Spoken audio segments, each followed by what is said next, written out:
শেখ হাসিনা, কামাল ও মামুনের বিরুদ্ধে গণহত্যা মামলার তদন্ত প্রতিবেদন আজ ট্রাইব্যুনালে শুরু হবে বিচারের আনুষ্ঠানিকতা।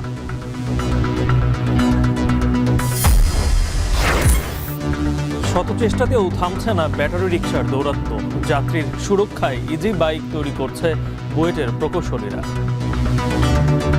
যে চেসিস ডিজাইনটা করা হয়েছে এবং যে ওয়েটের এখানে ইস্যু আছে, সেন্টার অফ গ্র্যাভিটি যেখানে, তাতে 30 কিলোমিটার পর্যন্ত স্পিডে এটা সহজে উল্টে পড়বে না।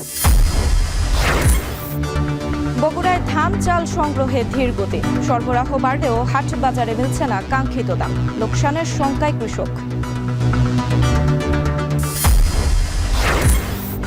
এবং অস্ত্রবিরতিতে গতি ফিরছে কাশ্মীর উপত্যকায়, দুপাশে খুলছে দোকানপাট, রাজনৈতিক সমাধান ছাড়া শান্তি নিয়ে সন্দিহান।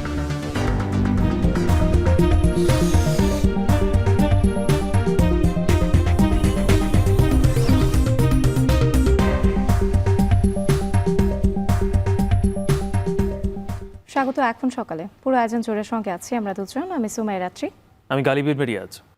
শেখ হাসিনা, আসাদুজ্জামান খান কামাল ও সাবেক আইজিপি চৌধুরী আবদুল্লাহ আল মামুনের বিরুদ্ধে জুলাই গণহত্যার মামলার তদন্ত প্রতিবেদন জমা হবে আজ।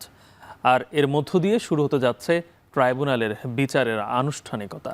চিফ প্রসিকিউটরের কাছে এই তদন্ত প্রতিবেদন দাখিল করা হবে আজ। পরে আনুষ্ঠানিকভাবে এ বিষয়ে বিস্তারিত জানাবেন চিফ প্রসিকিউটর তাজুল ইসলাম।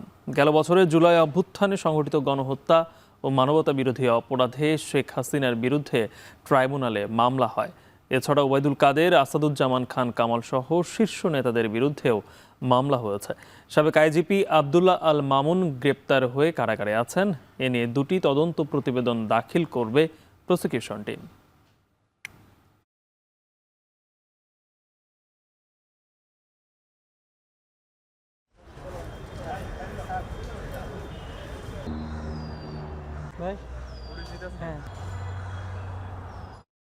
আওয়ামী লীগের কার্যক্রম নিষিদ্ধের প্রজ্ঞাপন সোমবারের মধ্যে জারি না হলে আবারও আন্দোলন হবে বলে হুঁশিয়ারি দিয়েছেন জাতীয় নাগরিক পার্টির নেতা হাসনাত আবদুল্লাহ। রোববার রাতে শাহবাগ চত্বরে আওয়ামী লীগকে দল হিসেবে নিষিদ্ধ সহ 3 দফা দাবিতে জুলাই আন্দোলনে আহতদের আন্দোলনে এসে এসব কথা বলেন তিনি। পরে রাস্তা ছাড়লেও দাবি আদায়ে অনড় অবস্থানে রয়েছে জুলাই আহতরা। এর আগে রোববার সকালে জুলাই আন্দোলনে আহত ব্যক্তিরা জড়ো হতে থাকেন শাহবাগ এলাকায়। আহতরা বলেন, আন্দোলনের 9 মাস পার হলেও এখনও সুষ্ঠু চিকিৎসা পাচ্ছেন না তারা। অনতিবিলম্বে তারা পূর্ণ চিকিৎসার দাবি জানান। এ সময় জুলাই ঘোষণাপত্র নিয়ে সময় ক্ষেপণের জন্য ফ্যাসিবাদের সহযোগীদের দায়ী করেন জুলাইয়ের আহতরা। তারা বলেন, দীর্ঘদিন ধরে সরকারের বিভিন্ন দপ্তরে আওয়ামী লীগের লোকজন ক্ষমতা কুক্ষিগত করে রেখেছে, তাদেরকে পদ থেকে বিতাড়িত করতে হবে। এছাড়াও 30 দিন নয়, বরং অতি দ্রুত জুলাই ঘোষণাপত্র দেওয়ার দাবি জানান বক্তারা।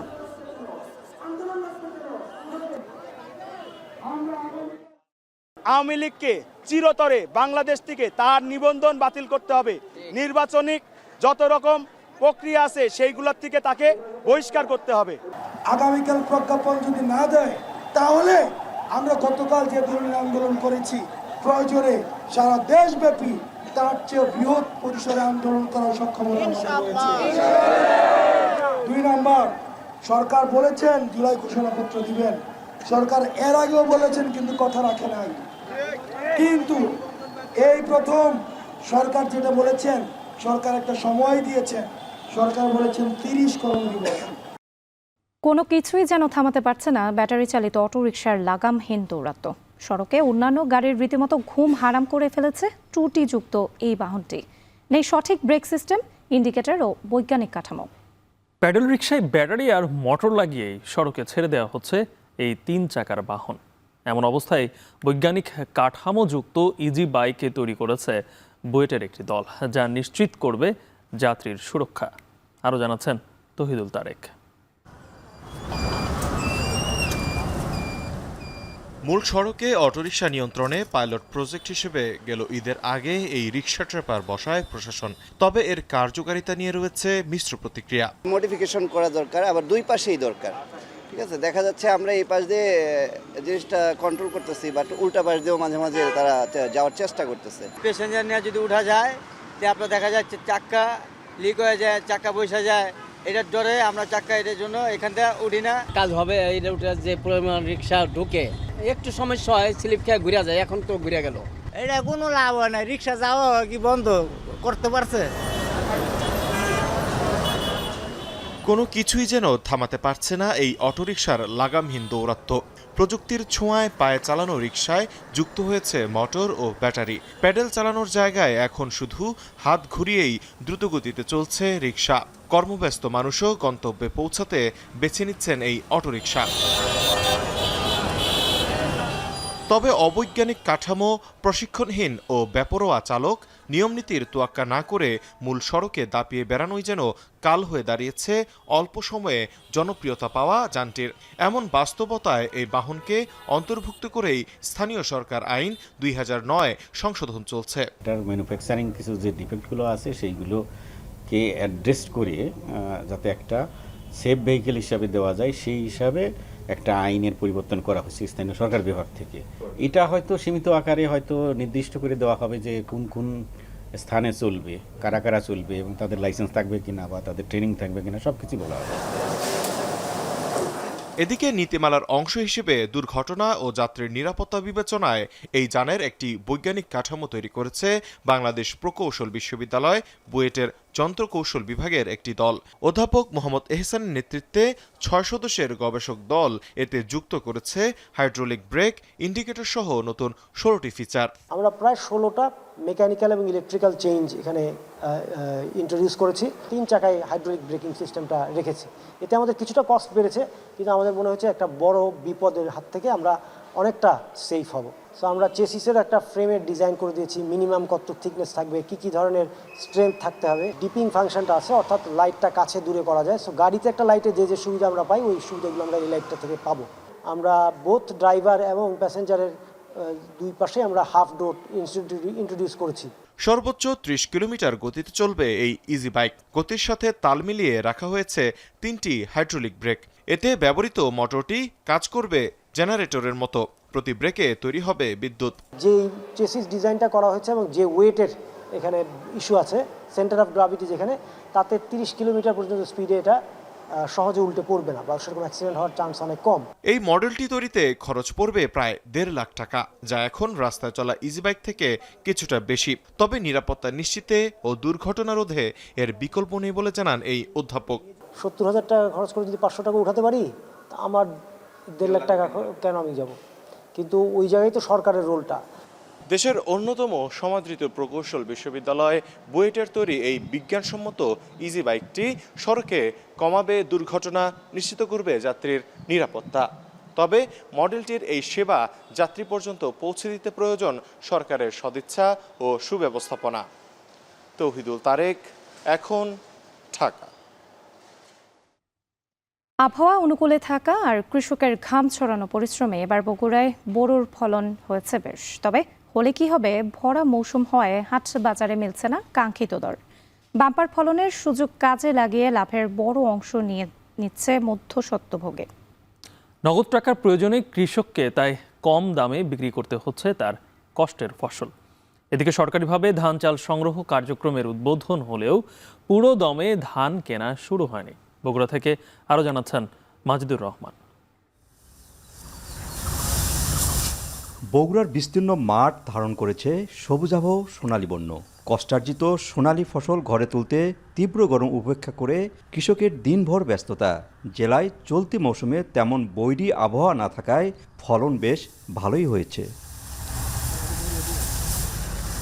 কৃষকের অভিযোগ, ঘাম ঝরিয়ে ফসল ফলালেও লাভের অংশে বেশিরভাগই যায় মধ্যস্বত্বভোগী ও ব্যবসায়ীদের ঘরে। তাই উৎপাদন খরচ বিবেচনায় নিয়ে ন্যায্য দাম নিশ্চিতের দাবি কৃষকের।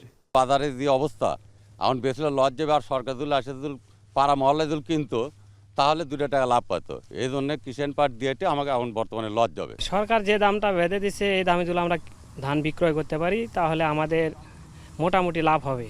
বগুড়ার হাট বাজারগুলোতে এরই মধ্যে আসতে শুরু করেছে নতুন ধান, তবে দাম কিছুটা কম। নন্দীগ্রামে রনবাগা হাট ঘুরে দেখা যায় প্রতিমন মোটা ধান 1100 টাকায় এবং চিকন ধান বিক্রি হচ্ছে 1380 টাকা মন দরে। নতুন ধান বাজারে আসায় কমেছে পুরনো ধানের দাম। আগে ছিল 2100 পুরান ধান, মানে এই চিকনটা।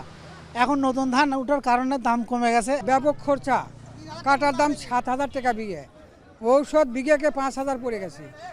আবার হচ্ছে লাগানি আছে, হাল আছে, চাষ আছে। সরকার কিনবে যে মোটা ধান হাইব্রিড হীরা 2, এই ধানটা বাজারে এখন বিক্রি 16 উঠেনি, কিন্তু উঠেছে হালকা পাতলা। এই ধানটা বিক্রি হয়েছে 1100 থেকে 1150 পরিমাণ। চলতি বড় মৌসুমে জেলা জুড়ে 36 টাকা কেজি দরে 12,000 টন ধান এবং 49 টাকা কেজি দরে 80,000 টনের বেশি চাল সংগ্রহ করবে খাদ্য বিভাগ। এরই মধ্যে গেল 24 এপ্রিল সরকারিভাবে ধান চাল সংগ্রহ কার্যক্রম উদ্বোধন করা হলেও এখনও শুরু হয়নি ধান কেনা। এতে সংগ্রহের লক্ষ্য পূরণ হওয়া নিয়ে শঙ্কা থাকলেও খাদ্য বিভাগ বলছে ভিন্ন কথা। প্রায় 12 টনের মতো আমাদের প্রকিউরমেন্ট হয়েছে, তো আশা করি যে নেক্সট উইক থেকে কিংবা 8-10 দিন পর থেকে প্রয়োজনীয় হবে এবং আমরা আশা করি যে শতভাগ অর্জন করতে সফল হব ইনশাল্লাহ। বগুড়ায় 1,83,600 হেক্টর জমিতে এবার বড় চাষ হয়েছে, যেখান থেকে প্রায় 7 লাখ টন চাল উৎপাদনের লক্ষ্য কৃষি বিভাগের। মাজেদুর রহমান, এখন বগুড়া। দেশে দিন দিন কমছে লবণ চাষের জমি, বাড়ছে লবণের চাহিদা। এমন বাস্তবতায় কম জমিতে বেশি ও উন্নত মানের লবণ উৎপাদনে চলছে গবেষণা। এর মধ্যে ভারতীয় পদ্ধতির ব্যবহারেও মিলছে সফলতা। দেশীয় পদ্ধতির সাথে অন্তর্ভুক্ত করে বিদ্যমান জমিতেই বছরে প্রায় 3 লাখ টন বেশি লবণ উৎপাদন বাড়ানো সম্ভব বলে মনে করছেন গবেষকরা। মোহাম্মদ রাসেলের ক্যামেরায় আরও জানাচ্ছেন মনতোষ বেদজ্ঞ। কক্সবাজারের চৌফুলদুন্ডির প্রায় 17 একর লবণ মাঠে সনাতন পদ্ধতির সাথে ভারতীয় পদ্ধতি অন্তর্ভুক্ত করে শুরু হয়েছে লবণ চাষ। এ পদ্ধতি প্রান্তিক চাষিদের মাঝে ছড়িয়ে দিলে কম খরচ ও সময়ে বৃদ্ধি পাবে উৎপাদন। এদিকে পরিবর্তন এসেছে মাঠের গঠনেও। সনাতন পদ্ধতির কাঁচাকোটায় 8 থেকে 10 ইঞ্চির বদলে তৈরি করা হয়েছে 30 থেকে 40 ইঞ্চি আইল। ফলে সেখানে সংরক্ষণ করা যাচ্ছে 30 থেকে 35 ইঞ্চি পানি। বৃষ্টির সময় সর্বোচ্চ 3 ইঞ্চি মিঠা পানি জমে থাকলেও তা সরিয়ে দিয়েই আবারও শুরু করা যাচ্ছে চাষ। এতে আরও 7 থেকে 10 দিন বসে থাকতে হচ্ছে না চাষিদের। লবণ চাষের মৌসুম অক্টোবর থেকে মে পর্যন্ত 8 মাস। এ সময় গড়ে বৃষ্টি হয় 4 থেকে 5 দিন। তাই মাঠ পর্যায়ে এ পদ্ধতি বাস্তবায়ন হলে উৎপাদনশীলতা বাড়বে উল্লেখযোগ্য হারে। ফলে দেশে দানাদার ও অপরিপক্ক লবণের উৎপাদন বাড়বে প্রায় 3 লাখ টন। বর্তমান যে চাহিদা আছে সেটা মিট আপ করতে গেলে আমাকে এই যে জমি আমার আছে এক্সিস্টিং সেটা থেকে আরও উৎপাদন বাড়াতে হবে। যেখানে গত বছর আমাদের মন প্রতি উৎপাদন হয়েছে 389 মেট্রিক টনের এই মনের মতো কানি প্রতি। তো সেটাকে আমরা চাচ্ছি যে সেটা যদি আমরা আরও একটু বাড়াতে পারি 400 বা 450 মনে নিয়ে যেতে পারি, সেই জন্য এই পাইলটিং কার্যক্রমটা।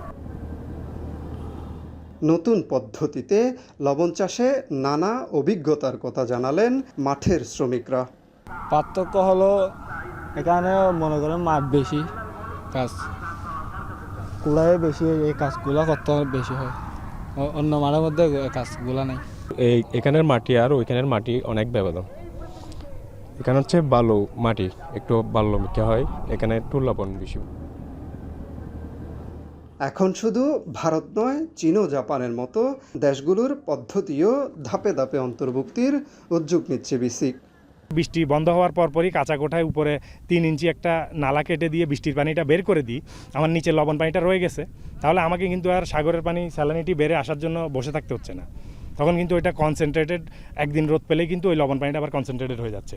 তখন কিন্তু আমার প্রোডাকশন কিন্তু অনেক, আমি পরের দিনই বৃষ্টি বন্ধ হওয়ার পরে আমি কিন্তু মাঠে কাজ শুরু করে দিতে পারতেছি, আমাকে 7 থেকে 10 দিন বসে থাকতে হচ্ছে না। 2006-07 অর্থ বছরে দেশে লবণের চাষ হতো প্রায় 70,500 একর জমিতে। চলতি অর্থ বছরে তা নেমেছে 69,000 একরে। ফলে উৎপাদন বাড়াতে এখন দরকার আধুনিক এই পদ্ধতির বিস্তার ও প্রান্তিক চাষিদের প্রশিক্ষণ। মনতোষ বেদজ্ঞ, এখন কক্সবাজার। অর্থনীতির একটি বেসিক হিসাব, বাজারের সরবরাহ বাড়লে কমে পণ্যের দাম, আর সরবরাহ কমলে বেড়ে যায় দাম। নওগাঁয় পাইকারি বাজারে সবজির সরবরাহ বেড়েছে, সে তুলনায় দাম কি কমেছে? অন্যদিকে শেরপুরে বেড়েছে মাছের দাম, সেখানে কি অবস্থা? বাজারের খবর নিয়ে আরও জানাতে নওগাঁ পৌর পাইকারি বাজার থেকে যুক্ত হয়েছেন আব্বাস আলী ও শেরপুরের নবীনগর হাজির বাজারে আছেন জাহিদুল খান সৌরভ। প্রথমে চলে যেতে চাই নওগাঁয় আব্বাসের কাছে। আব্বাস, সবজির দাম কমায় খুচরা বাজারে কতটা প্রভাব পড়েছে? দাম কমায় ক্রেতারা তো নিশ্চয়ই খুশি, বিক্রেতারা কি বলছেন?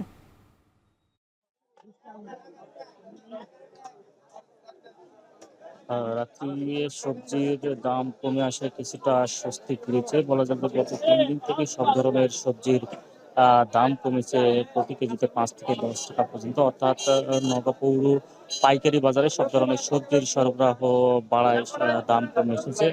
আরেকটি বিষয়টা হচ্ছে যে, যেহেতু পাইকারি বাজারে সবজির দাম কমলে বা বাড়লে খুচরা বাজারে তার একটি প্রভাব পড়ে থাকে। যেহেতু পাইকারিতে সবজির সরবরাহ বাড়ায় দাম কমে এসেছে এবং খুচরা বাজারে এর প্রভাব পড়েছে, অর্থাৎ দাম কমে এসেছে। দাম কমে আসার কারণে ক্রেতাদের মাঝে কিছুটা স্বস্তি ফিরেছে বলে আমরা জেনেছি। যেহেতু নওগাঁ পৌর পাইকারি বাজার আর আশপাশের বিভিন্ন এলাকার যারা কৃষক রয়েছেন তাদের উৎপাদিত সবজি এই বাজারে ভোর থেকে বিক্রির জন্য এখানে নিয়ে এসেছেন এবং জমজমাট ভাবে বলা যায় যে এখন বেচা কেনা শুরু হয়েছে। এখানে দামের কথা যদি বলি যে, কাঁকরোল এবং বেগুনের সরবরাহ কিছুটা কম থাকায় সবচেয়ে বেশি দাম বলা যায় যে 50 টাকা কেজি হিসেবে বিক্রি হচ্ছে। এছাড়া অন্যান্য শাকসবজির সরবরাহ বাড়ায় দাম তুলনামূলক কম রয়েছে। দামের কথা যদি বলি যে, কাঁকরোল, ঢেঁড়স, পটল প্রতি কেজি বিক্রি হচ্ছে 20 থেকে 35 টাকা, বরবটি বিক্রি হচ্ছে 20 থেকে 25 টাকা, তরই বিক্রি হচ্ছে একই দামে এবং টমেটো বিক্রি হচ্ছে 28 থেকে 30 টাকা কেজি এবং মিষ্টি কুমড়া আগের দামে বিক্রি হচ্ছে 25 টাকা কেজি।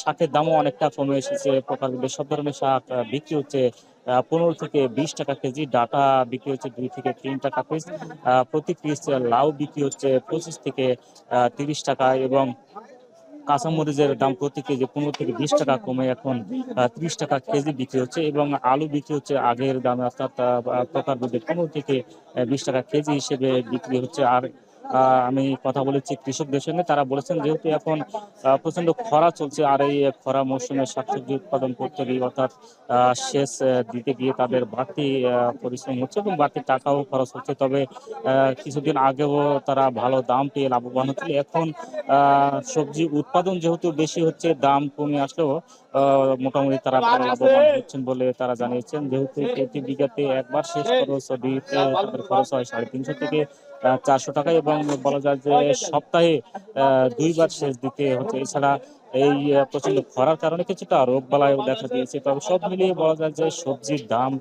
কমে আসার কারণে বাজারে যেমন স্বস্তি পেয়েছে এবং ক্রেতারাও অনেকটা স্বস্তি বোধ করছে বলে আমার জানিয়েছে। তো এই ছিল আমার কাছে শাকসবজির দাম নিয়ে সবশেষ। এবার যেতে চাই শেরপুরের সৌরভের কাছে। সৌরভ, মাছের দাম বেড়ে যাওয়ার কারণ হিসেবে বিক্রেতারা কি বলছেন? কোন কোন মাছের কেমন দাম জানাবেন?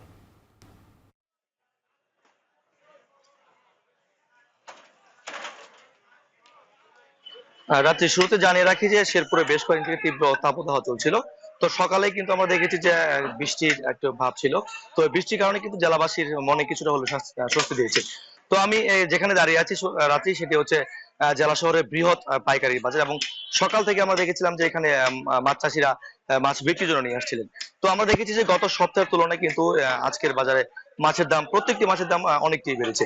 তো শুরুতে যদি আমি বাজার দরটি জানাই, তো আমরা দেখেছিলাম যে গত সপ্তাহে যে শিং মাছ বিক্রি হচ্ছিল 300 টাকা কেজি ধরে, সেটি কিন্তু আজকের বাজারে 100 টাকা বৃদ্ধি পেয়ে 400 টাকা কেজি ধরে বিক্রি হচ্ছে।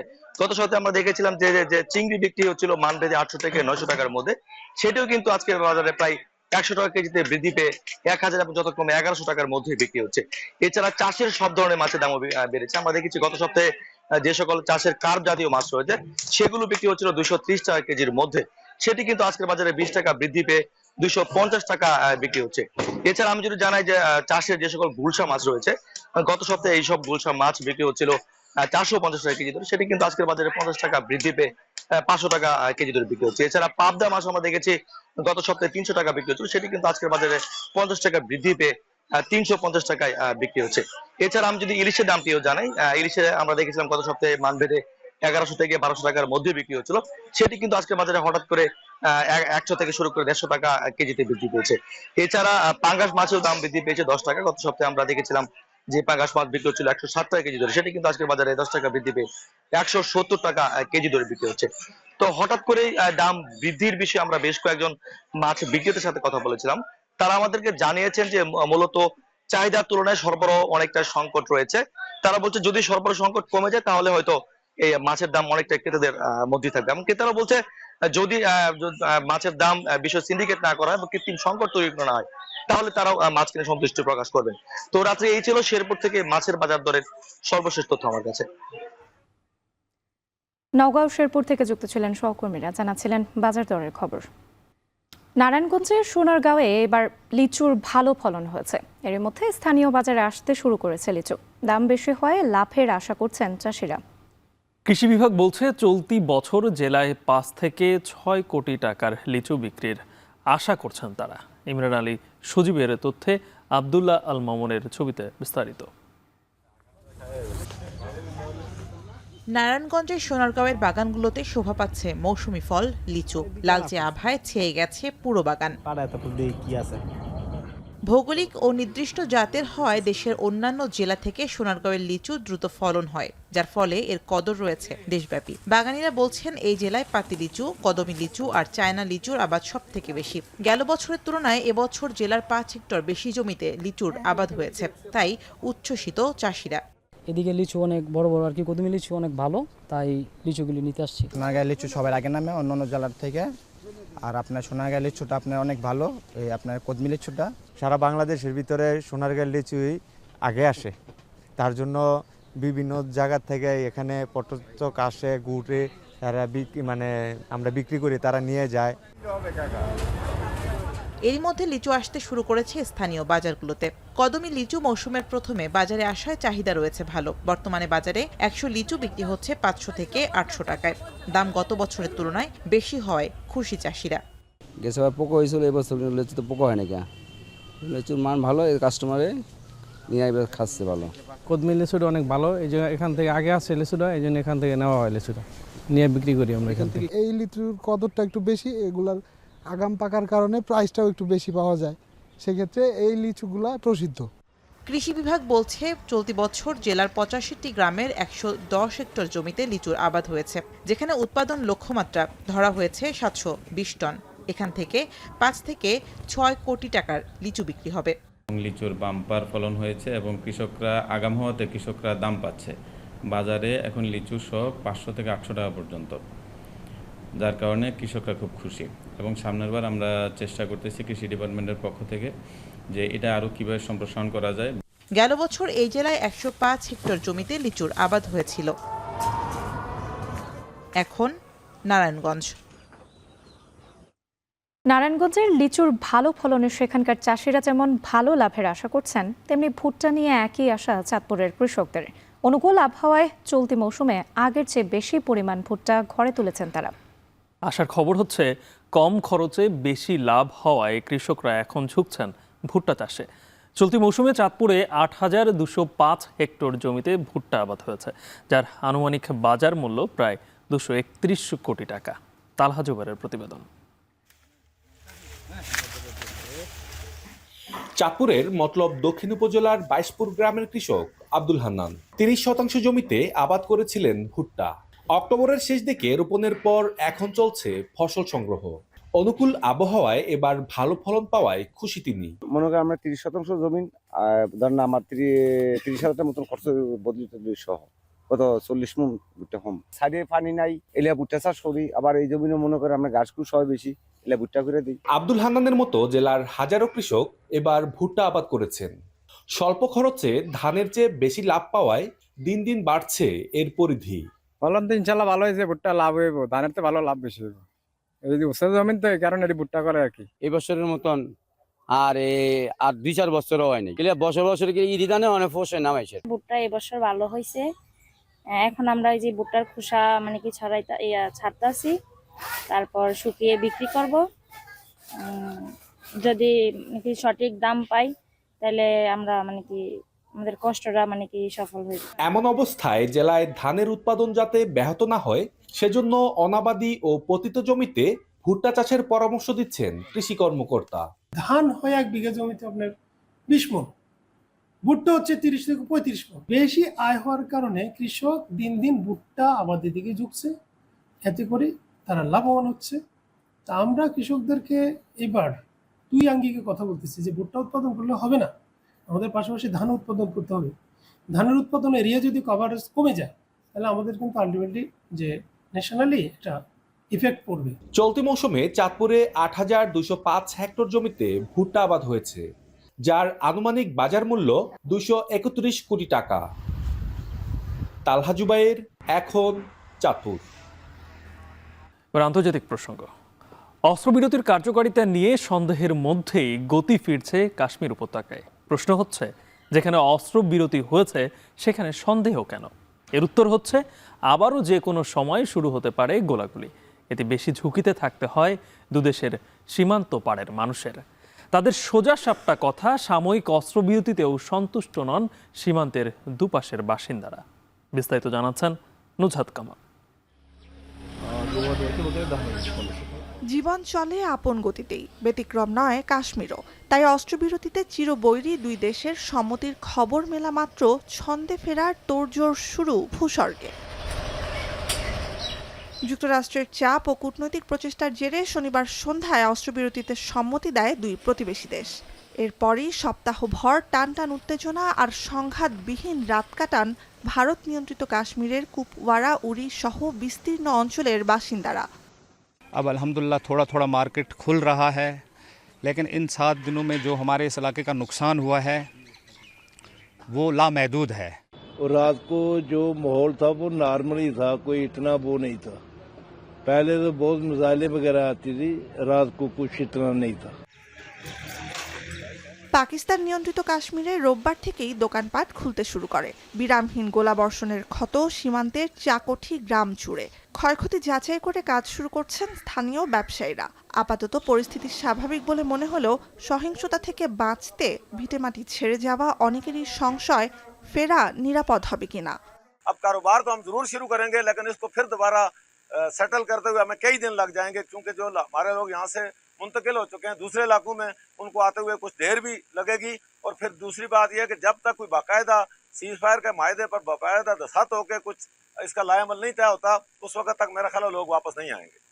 কাশ্মীর সীমান্তের দুপাশে গোলাবর্ষণ বন্ধে সম্মত হয়েছে দুই পরাশক্তি ঠিকই, কিন্তু সীমান্ত নিয়ে কয়েক দশকের পুরনো বিতর্কের রাজনৈতিক সমাধান ছাড়া শান্তি টিকবে কতদিন তা নিয়ে সন্দিহান বাসিন্দারা। স্থানীয়রা বলছেন, সাময়িক অস্ত্রবিরতি যথেষ্ট নয়। आलमी दुनिया से अपील करूंगा कि अगर वाकई आप अमन चाहते हो, आप दोनों मुल्कों को जो कि एटमी मुल्क हैं उनके दरमियान जंगबंदी चाहते हो, तो फिर कश्मीर का मसला फौरी हल करना होगा। सीजफायर तो कहते हैं कि अच्छी बात है, अगर मोदी सीधे तरीके से कश्मीर को आज़ाद कर देता है, छोड़ देता है, तो वो बेहतर चीज़ है।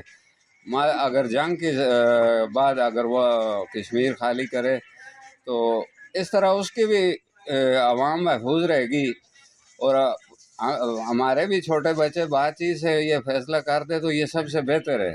अगर वो नहीं करेगा तो फिर अल्लाह ताला की मदद से हम खुद पूरी कश्मीरी कौम जहाद करेगी। পেহেলগামে সন্ত্রাসী হামলায় ২৬ পর্যটককে নিহতের ঘটনায় সীমান্তে ২ সপ্তাহ গোলাগুলির পর গেল বুধবার সরাসরি যুদ্ধে জড়ায় ভারত ও পাকিস্তান। এরপর শনিবার আসে সাময়িক অস্ত্রবিরতির ঘোষণা। প্রায় ৩ দশকের মধ্যে সবচেয়ে রক্তক্ষয়ী ৪ দিনের সহিংসতায় মিসাইল, ড্রোন ও বিমান হামলা চালিয়েছে দুই দেশ, প্রাণ গেছে অর্ধশতাধিক মানুষের। নুজহাত কামাল, এখন বিশ্ব। ভারত পাকিস্তানের ৮৭ ঘণ্টার যুদ্ধে উভয় দেশের মোট আর্থিক ক্ষতি অন্তত ৮,৭০০ কোটি মার্কিন ডলার। সেই হিসেবে প্রতি ঘন্টায় ক্ষতি ১০০ কোটি ডলার। সামরিক থেকে বাণিজ্য সব মিলিয়ে পাকিস্তানের চেয়ে কয়েক গুণ বেশি আর্থিক ক্ষতি ভারতের। দ্য নিউজ ইন্টারন্যাশনালের এক প্রতিবেদনে উঠে এসেছে এমন তথ্য। আরও জানাচ্ছেন তহিদুর রহমান। ৭ মে রাত ১টা ৫ অপারেশন সিন্দুরের নামে পাকিস্তানে মুহুর্মুহু আক্রমণ শুরু করে ভারতীয় বিমান বাহিনী। মাত্র ২৩ মিনিটের আক্রমণে লক্ষ্যবস্তু করা হয় ৯টি স্থানকে।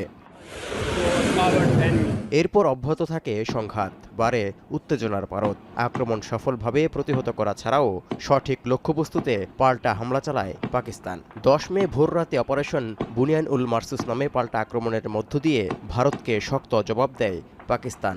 একদিন না যেতেই ১০ মে বিকেলেই পাকিস্তানের সঙ্গে সংঘাতের পথ থেকে সরে আসার সিদ্ধান্ত নেয় ভারত। ৮৭ ঘন্টা ২৫ মিনিটের লড়াইয়ে দুদেশের অর্থনীতি কতটা ক্ষতির সম্মুখীন হলো তাই এখন বড় প্রশ্ন। দ্য নিউজ ইন্টারন্যাশনালের এক প্রতিবেদনে দেখা যায় প্রতি ঘন্টায় উভয় দেশের ক্ষতি হয়েছে অন্তত $100 কোটি। পরিসংখ্যান বলছে 7 মে থেকে 10 মে পর্যন্ত ভারতের সামরিক অভিযান বাবদ আনুমানিক $10 কোটি খরচ হয়, আর হারানো যুদ্ধবিমানের ক্ষতি $40 কোটি। অন্যদিকে সামরিক অভিযান বাবদ পাকিস্তানের খরচ হয় প্রায় $2.5 কোটি। বাইরাক্তার TB2 ড্রোন এবং রাত ক্রুজ মিসাইল ব্যবহারের খরচ হয় অন্তত $30 কোটি। আকাশসীমা বন্ধ থাকায় প্রায় 4 দিনে পাকিস্তানের বাণিজ্যিক বিমানে ক্ষতি হয়েছে আনুমানিক $2 কোটি, যেখানে উত্তর ভারতে আকাশসীমা বন্ধ থাকায় প্রতিদিনই গড়ে বাণিজ্যিক বিমানগুলোর ক্ষতি হয়েছে $80 লাখ। একই সময় ভারতের শেয়ার বাজারে মোট মূলধন কমে যায় অন্তত $8,200 কোটি। 87 ঘন্টায় পাকিস্তানের পুঁজিবাজারের সূচক 4.1% কমে যায়, যার ফলে বাজার মূলধনে ক্ষতি হয় $250 কোটি। এছাড়া ভারতে স্থগিত হয় IPL, এতে টিভি সম্প্রচার, টিকিট বিক্রি ও বিজ্ঞাপন বাবদ ক্ষতি অন্তত $5 কোটি। অন্যদিকে পাকিস্তান সুপার লিগ PSL স্থগিত হওয়ায় সম্প্রচার ও সংশ্লিষ্ট খাতে ক্ষতি $1 কোটি। প্রায় 4 দিনের সংঘাতে ভারতের পণ্য পরিবহন এবং সরবরাহ চেইন ব্যাহত হওয়ায় ক্ষতি দাঁড়ায় আরও $200 কোটি। সব মিলিয়ে ভারতের আর্থিক ক্ষতির পরিমাণ দাঁড়ায় প্রায় $8,300 কোটি মার্কিন। বিপরীতে পাকিস্তানে ক্ষতির পরিমাণ অন্তত $400 কোটি। তৌহিদুর রহমান, এখন বিশ্ব। বিশ্ব মা দিবসে সারা বিশ্বের মায়েদের নিয়ে নানা আয়োজন হলেও দৃশ্যপট ভিন্ন যুদ্ধক্ষেত্রে। সন্তানের সাথে বিচ্ছেদ কেন মাকে কাঁদিয়েছে বেশি? গাজা সীমান্তের ওপারে সন্তানের অপেক্ষায় থাকা অর্ধশত ইসরায়েলি জননী অন্তত জানেন যে ছেলে বেঁচে আছে। অন্যদিকে সন্তানকে বাঁচাতে তাদের মুখে এক মুঠো খাবার তুলে দিতে লাখো ফিলিস্তিনি মায়ের সংগ্রাম ছাড়িয়েছে গঞ্জনার সব সীমা। এমন অদম্য মায়েদের গল্প শুনব নুজহাত কামালের প্রতিবেদনে।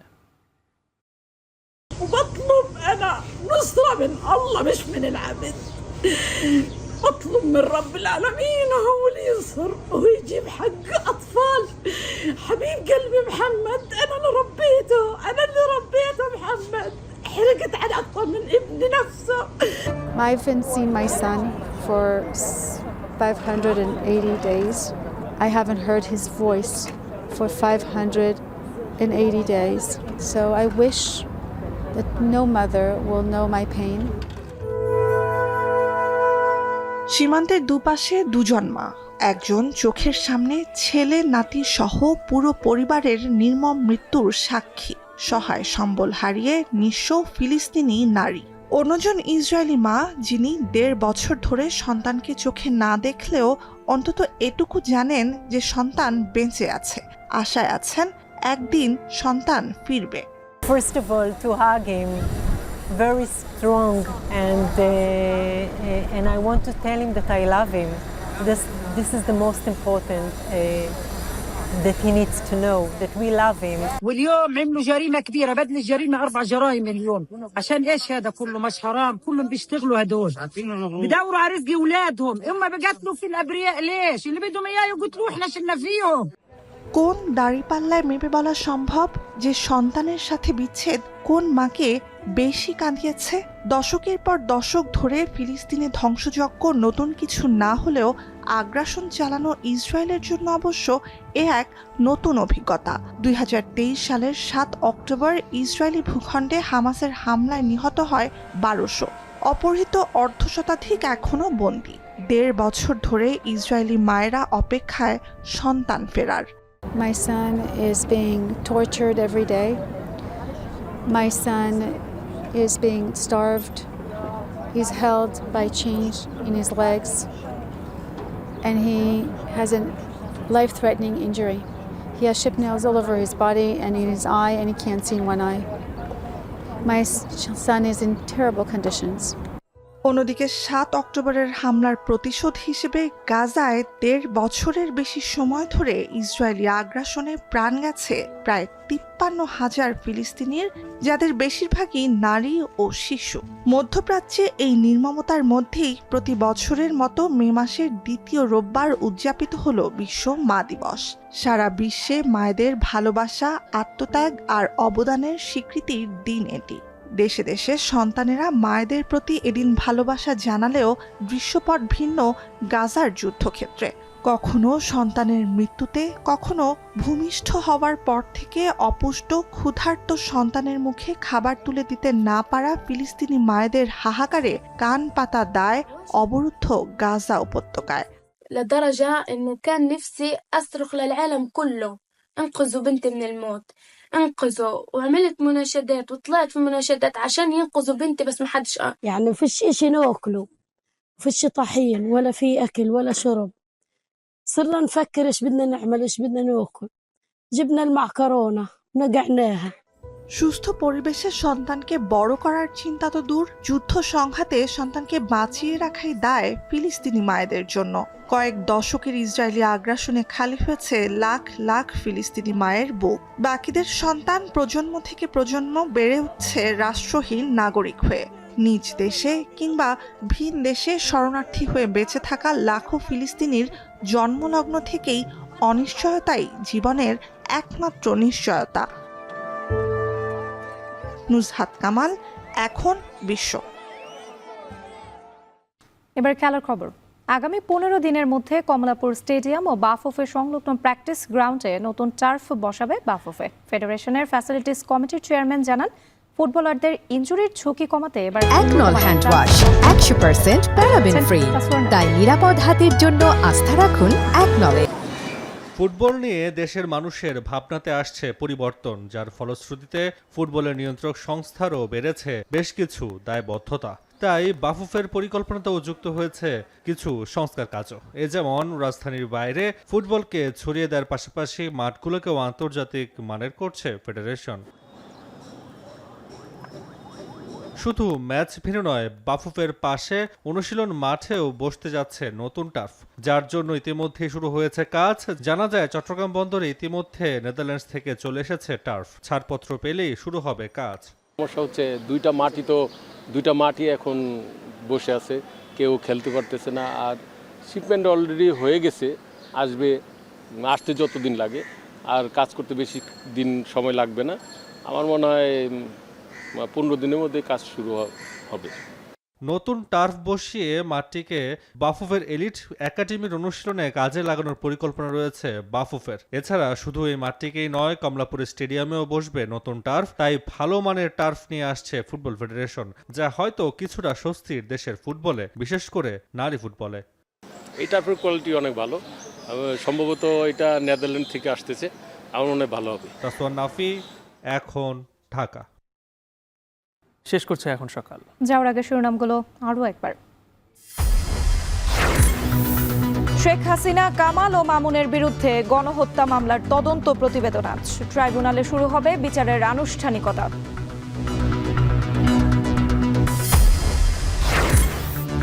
শত চেষ্টাতেও থামছে না ব্যাটারি রিকশার দৌরাত্ম্য।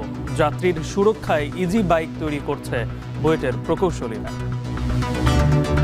যে চেসিস ডিজাইনটা করা হয়েছে এবং যে ওয়েটের এখানে ইস্যু আছে, সেন্টার অফ গ্রাভিটি যেখানে, তাতে 30 কিলোমিটার পর্যন্ত স্পিডে এটা সহজে উল্টে পড়বে না।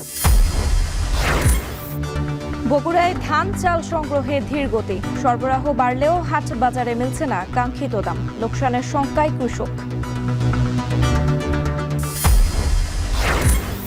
এবং অস্ত্রবিরতিতে গতি ফিরছে কাশ্মীর উপত্যকায়, দুপাশে খুলছে দোকানপাট, রাজনৈতিক সমাধান ছাড়া শান্তি নিয়ে সন্দেহ। अब कारोबार को हम जरूर शुरू करेंगे, लेकिन इसको फिर दोबारा सेटल करते हुए हमें कई दिन लग जाएंगे। मोदी सीधे तरीके से कश्मीर को आज़ाद कर देता है, छोड़ देता है, तो वो बेहतर चीज़ है। এই ছিল এখন সকালের আয়োজনে। এখন টেলিভিশন ওয়েবসাইটে দেখতে ভিজিট করুন www.ekon.tv। ফেসবুকে চোখ রাখুন facebook.com/tv.ekon, আর ইউটিউবে লাইভ দেখতে ভিজিট করুন youtube.com/c/ekhon tv।